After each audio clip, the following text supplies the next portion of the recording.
Hi, welcome to the video. This one is all about university new semester anxiety. Hi, welcome to our little academic space here on YouTube. If you're new, my name is Caroline.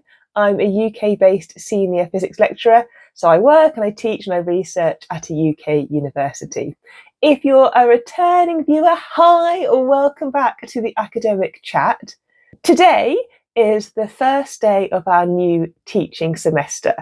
And I know for some of you, you'll be going to university for the very first time to start your studies as a student. Some of you might be returning into the later years of your study programs. You may be a lecturer who's about to give your classes for the first time. Maybe you're a seasoned pro at this and you're a returning professor. Typically, at this time of the year, our academic semester is starting. We're throwing ourselves back into the rhythm of teaching and lectures and tutorials, and in my case, lab classes, and juggling that teaching alongside our research and our admin duties.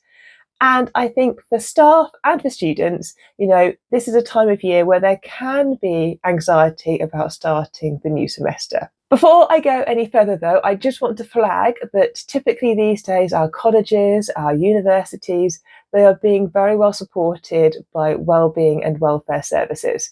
And so if you are feeling overwhelmed, reach out to that infrastructure within your university or your education environment, find the tutors, find the mentors, speak to people within your department, within your accommodation blocks. There will be people there who are trained and willing and able to provide support and assistance based on your circumstances and your needs.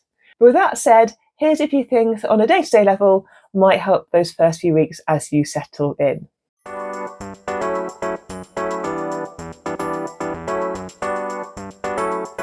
Number one, know your timetable. Now, this is applicable to whether you're a student or an academic member of staff.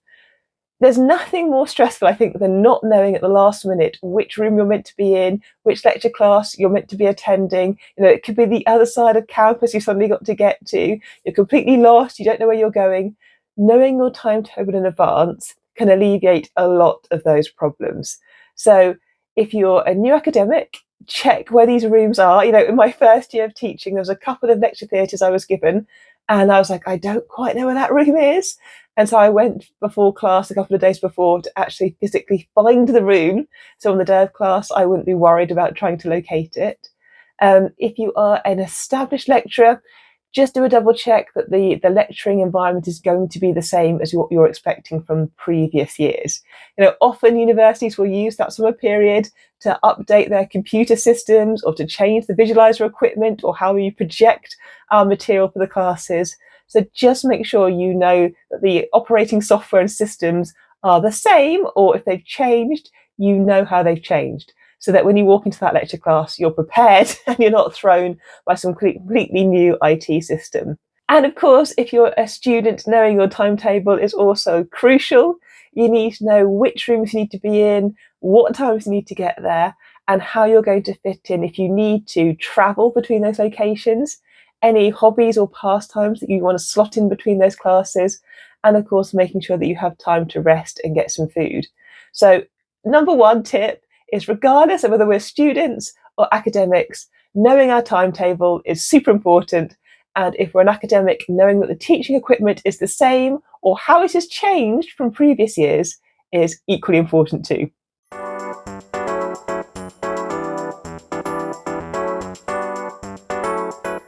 Tip number two is prioritising which processes you need to understand.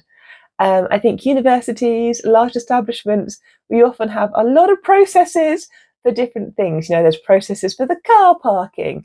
There's ones for how you go to particular laboratory environments. There'll be processes for how you hand in coursework. As an academic, there's a process for how you record and deliver your classes. It can be quite overwhelming when you're looking at the totality of all these processes that you're meant to know in those kind of first few weeks. So prioritize which ones you need to know right now. You need to know anything that's going to impact your ability to physically get to your location or to join online to hear your lectures or to give your classes.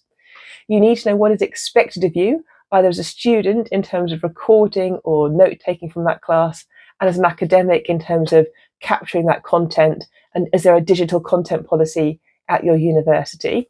And then, of course, you also need to know anything related to finance. So if you're a student, you want to make sure you understand the processes for any kind of student support, maintenance loans, housing accommodation. If you're an academic member of staff, you want to make sure that you've got things obviously in place with your HR system around the kind of the payroll system, pensions, etc. But getting those core processes understood means that you can then function with your kind of job, if you like, or with your education. You can get on with what you need to do in the short term. And then the other processes that you might need to know for things that happen less frequently but are still important, you have a little bit of time to learn those in kind of slower time, if you like. So the second thing I think we can do is we can try to work out for us which are the most important university processes that we need to know, be it whether we're a student or a staff member. Make sure we know those processes and then allow ourselves to understand all the other wonderful university processes, and maybe in a few weeks' time when things have kind of settled down into the new semester.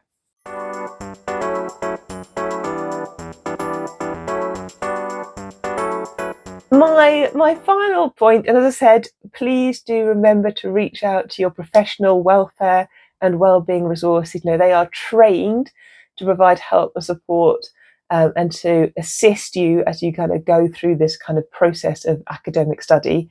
So do reach out to those appropriate services at your college or university or educational provider. But for me, one of the most important things that I can do is make sure that I have a time at the end of the day when I stop checking my emails.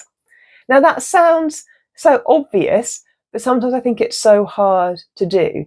It's so often easy to check our emails these days. My university and many other universities, you can access them through your laptop. You can probably access them through your smartphone. Those emails can be there at your fingertips, literally 24/7.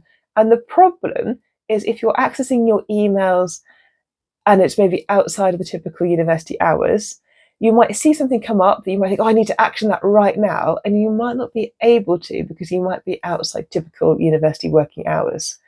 So I think it's important that I have a time at the end of the working day where I say, okay, that's good. I've worked really hard today. I've seen as many things as I can do within my email inbox. And I'm actually now going to stop checking my emails until the next day.